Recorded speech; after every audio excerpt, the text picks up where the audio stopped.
আমি এখন স্বাস্থ্য কেন্দ্র থেকে স্বাস্থ্য আপাকে নিয়ে রিকশায় করে বাড়িতে যাইতেছি। অনেক ব্যস্ততার মধ্যে আমরা যাইতেছি, কারণ আমার ছোট্ট ভাই খুব অসুস্থ। এই জন্য স্বাস্থ্য কেন্দ্র থেকে স্বাস্থ্য আপাকে নিয়ে রিকশায় করে আমরা বাড়ির দিকে যাইতেছি। রিকশায় করে যাইতেছি স্বাস্থ্য আপাকে নিয়ে। অনেক মজা লাগতেছে, কারণ রিকশাওয়ালা খুবই ভালো লোক। সে সুন্দর করে দেখে দেখে পথ চলতেছে, যাতে করে কোনো অ্যাক্সিডেন্ট না হয়। আর আমরাও খুব আরাম করে রিকশার উপর বসে আছি।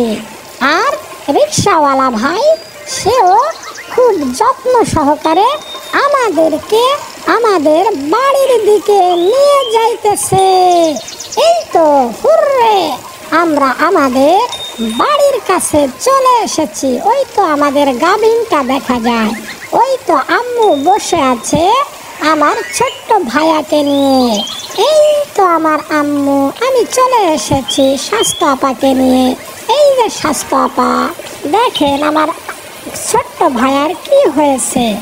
ও মিনা, তোমার ছোট্ট ভাইয়াকে শাক সবজি ফলমূল এগুলো খাইতে দিতে হবে। তুমি এক্ষুনি গিয়ে শাক সবজি নিয়ে আসো, ঠিক আছে? হ্যাঁ, আমি এখনই যাচ্ছি।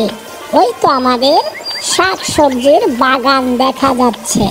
আমি এখনই এই যে ঝুড়িটা, এই ঝুড়িটি নিয়ে আমি এখনই আমাদের বাগানে যাব শাক সবজি তুলতে। কিন্তু একটা সমস্যা আছে, ওখানে অনেক সাপ সেখানে ওহো দৌড়ায় বেড়াতেছে, না জানি কখন কামড়িয়ে দেয়। আমার সাপের আবার খুব ভয় করে। এই তো দেখা যাচ্ছে ওই তো সাপ, কি করা যায়, কিভাবে আমি